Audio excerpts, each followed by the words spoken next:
There's nothing better than going out searching, hunting for that Pokemon card that you've been looking for forever. It's so exciting to look for the anticipation, looking for that Charizard or that Umbreon card that you've been searching for forever.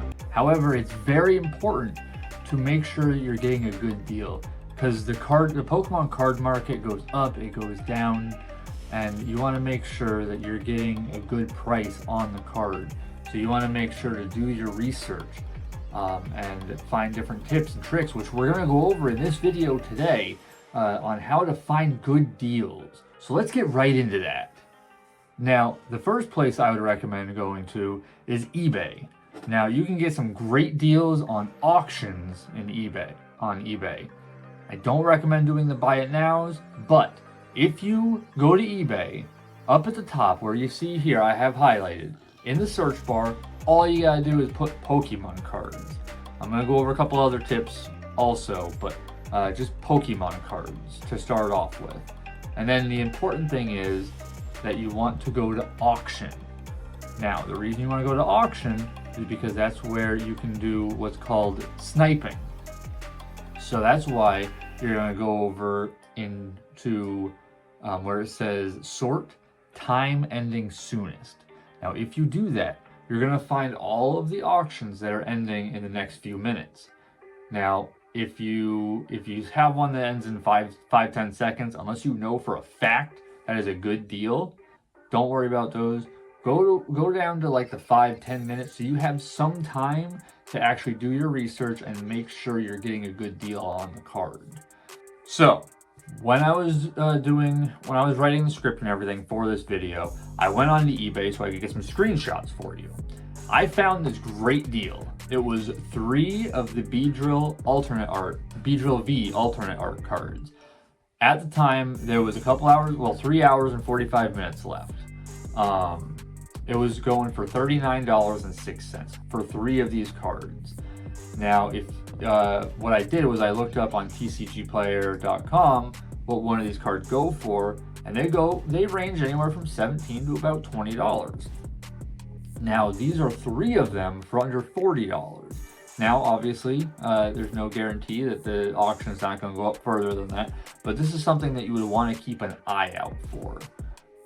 And a really good thing about this is if we look at the eBay listing again, I have highlighted here, they have 100% positive feedback, which is something you really want to pay attention to. And we're going to get into that in a little bit too. But something that's really good to look at these things late at night. And here's why. Look again at this. Yes, there was 3 hours and 45 minutes left. When does it end though? Friday at 2:08 a.m. I don't know about you, but how many people do you know that are up at 2:08 a.m. Eastern Standard Time anyway, on eBay? There's not going to be a lot of competition. Somebody might put in their top bid of $43 into this. Well, guess what? Now you might be able to get it for $44. And then the shipping was only like $1 something, $1.59. So you're in it at let's say $45 just to be safe. All right, 45 bucks. You get 3 of these cards that you could sell possibly for $20 a piece.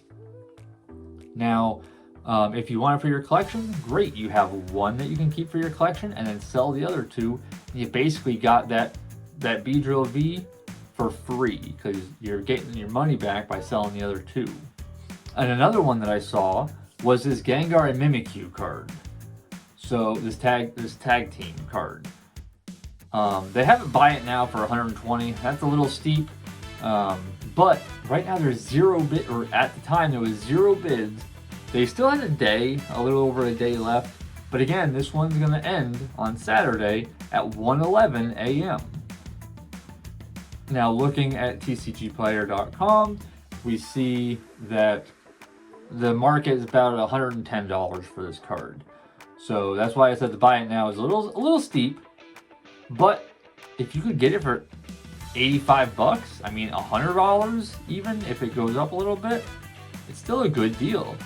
Now, one thing that I did notice on here that not saying this seller is bad, but they had 0 sales.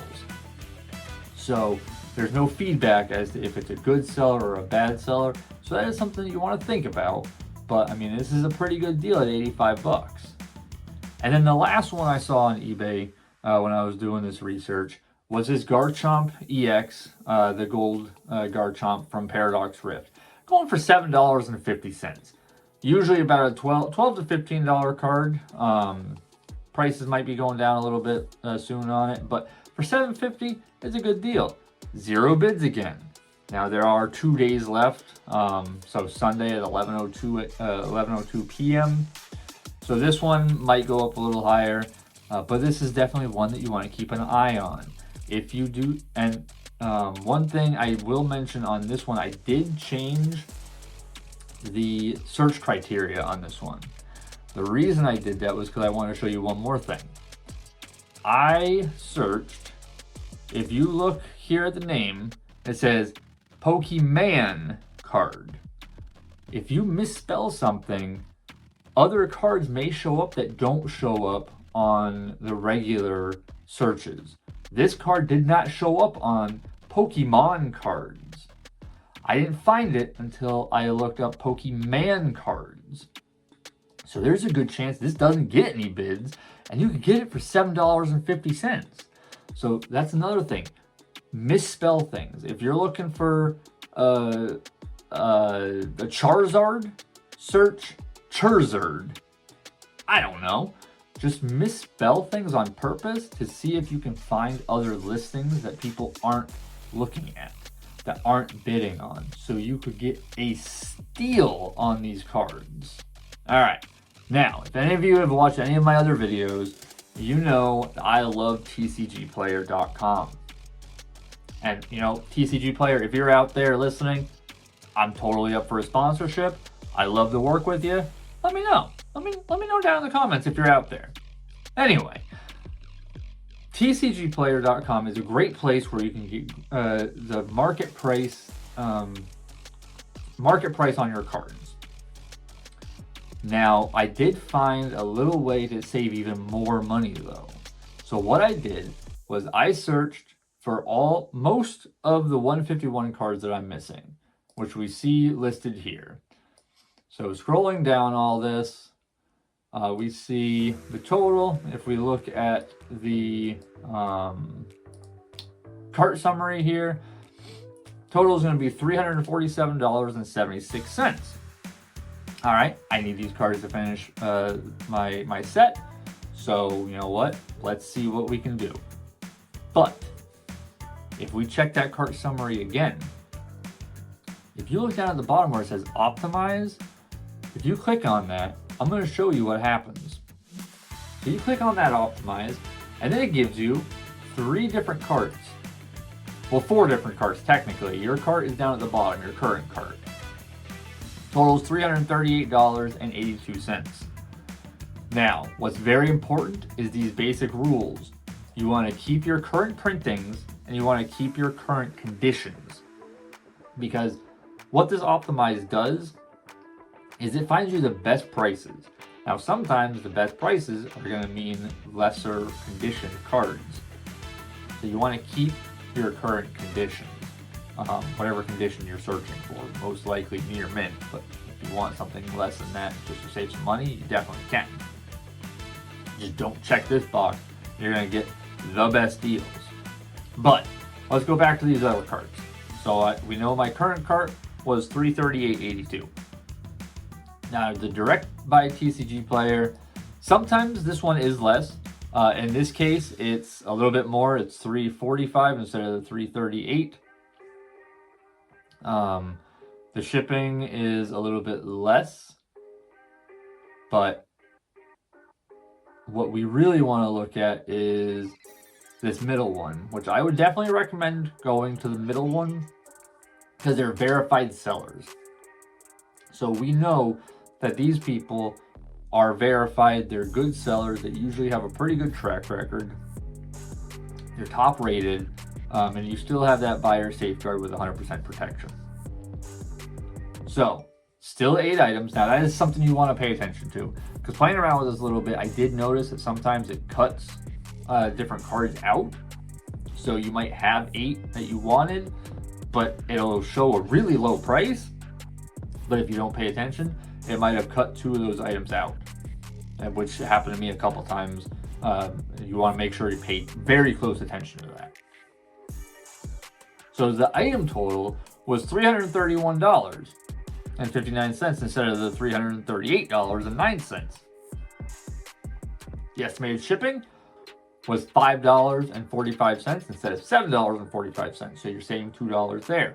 In total, you're saving about $8, which isn't a ton.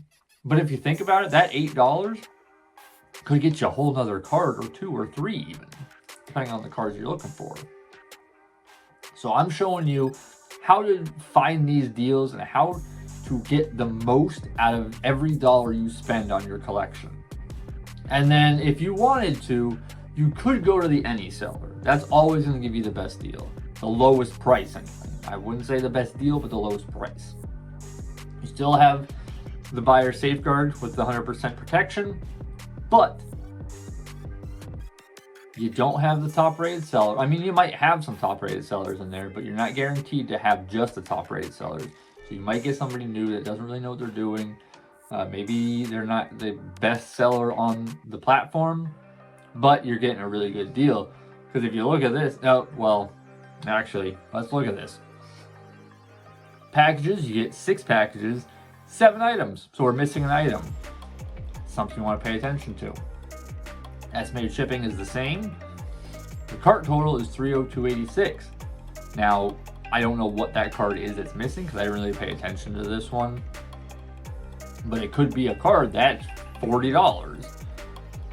Well, now you gotta buy that card anyway, so you're not really saving any money at that point. So you really want to pay attention to the items that are in these carts. But great tool, great optimizing tool to really get you the best deals out there. Another kind of place that I really like to go to is local card shops. Now, there is nothing better than going to a place filled with people that love the hobby that you love. So I went to my local card shop that I just found recently, actually, Sky High Games, or Comics and Games. And I'll have their website down below if you want to go check them out. Great guy, has some awesome stuff. I actually, if you look at the video here, I actually bought that Charizard card that you saw in there. Got it for $50. Pretty good deal. It's a PSA 8. It's about market price, a little bit higher than some stuff sold on eBay, but close to the market price at least. Plus I can add it to my Charizard collection. They had some great video games. They just have so much awesome stuff at these shops. And the great thing is you are talking to somebody that loves the hobby. Like I mentioned, they have the inside scoop on a lot of different things. If you're looking for something, they can tell you if they have it, they can tell you if they can get it, they can tell you where you can get it. If they can't, they're there to help you. And this, they usually have great selection of vintage and new. Some might even have a dollar box, which I love dollar boxes. You can get great deals in there. Cards that maybe they can't sell for whatever reason. They just throw it in the dollar box. Maybe it's worth $5-6, but you can get it for $1. You can get great deals. And another reason why you want to have that relationship with your local game store, your LGS, is sometimes they might have something like a trading event. I know at the shop that I went to, he told me that he's got a trading event next week. Probably gonna go check that out, see if I can trade some of my duplicates to add to my collection. It's a free way to add to your collection. You don't have to spend a dime. And what's cheaper than that? I mean, unless they want to pay you to take their cards, but I don't see that happening anywhere. And then probably the most fun one would be conventions, card conventions, or card shows in your local area. Usually you want to be careful. The conventions usually have pretty good sellers. The local card shows might have some suspicious people. You can still get great deals, but you want to be careful with the smaller card shows. But again, you can trade. You can find those dollar boxes that I was mentioning at card shops. You can get great deals at these card shows or these conventions. And plus, the atmosphere is awesome. Again, not only is it like the card shop where you're surrounded by people that love the hobby that you love, but there are so many other people. You can watch big YouTubers rip. Like at Card Party, I'm gonna try to get there this year. It's gonna be in Orlando. I can't remember the exact date, but I'm looking forward to that. That would actually be my first big convention. I've done card shows, but I haven't done a card convention. So I'm really looking forward to that. I'm really hoping I can get over there. But the atmosphere that you can have, you would have other YouTubers maybe ripping. You can buy cards, you can trade cards. Sometimes there's tournaments that you can join too. It's just people that love Pokemon just all together, and it's a great atmosphere. Definitely recommend going to those. And I hope that I will see you at Card Party if you go. One that I really wish I could do more of is yard sales / garage sales. The reason I can't do a ton of them, I have a ton of yard sales in my area, but I live in an older community, so finding Pokemon cards isn't super easy. I'm gonna try a little bit more on it because younger people are moving in, so maybe I can get some good stuff. But check out your yard sales. And the biggest tip I can give you at a yard sale, when you're driving by, if they got a lot of kids' toys, like I'd say toys that look like they're from the 90s, early 2000s, stop. Go to that yard sale and ask them, hey, look, you got any Pokemon cards? I've been looking for some Pokemon cards. If they have toys from the 90s and 2000s, that means they got kids in their late 20s, early 30s. They had Pokemon. I can almost guarantee it. So there's a good chance that you can find some good deals there. And then obviously you want to try to bargain with them. You don't want to rip them off. If you see that they have a first edition Charizard, you don't want to be like, I'll give you $50 for it. No. I mean, obviously, don't, you're trying to find a good deal. Just don't rip them off. But definitely, you can get some great deals at yard sales, garage sales, things like that. These are all the different places that you can really hunt. You can search for these cards, and you can get good deals too. I'm telling you, it's definitely worth taking a look at all of these different places, all these avenues. It's not always such a good thing just to shop at the same place over and over and over again. You can't expect to find something new if you don't go somewhere new. And something else that I did want to mention, especially at yard sales and garage sales, card shows and things like that, people usually know the difference in this, but at a yard sale, you might find something that's maybe miscut and they think is worthless because it's not cut right. People love miscut cards. They will buy a miscut for a lot more money than it's worth. So you want to look for things like that. Maybe there's a miscut, maybe there's a misprint, misspelling, some kind of mistake on the card that one person might think makes it worthless, and to others it could be worth a lot. Now I want to hear from you though. I want you to tell me down in the comments, because I'm not just talking one way. I want to have a two-way conversation here. So you let me know down in the comments any tips and tricks that you might have. I'd love to hear them. Maybe a website that you like to shop at because you can get great deals. Maybe I haven't heard of it, because again, I'm just a normal guy sitting in his office talking to you about Pokemon cards. I don't know everything about it. I want to know what you know. I want to share our ideas and our deals that we can find. I want to know your experience and your strategies for getting the best deals on Pokemon cards. And I hope that this video has helped some of you. And if it did, please subscribe. I am this close to 1,000 subscribers. This close. You can make that happen. And I would love you for it. I would really, really appreciate So hit the like button, hit the subscribe button. Let me know down in the comments what strategies you use to get your best deals on Pokemon cards.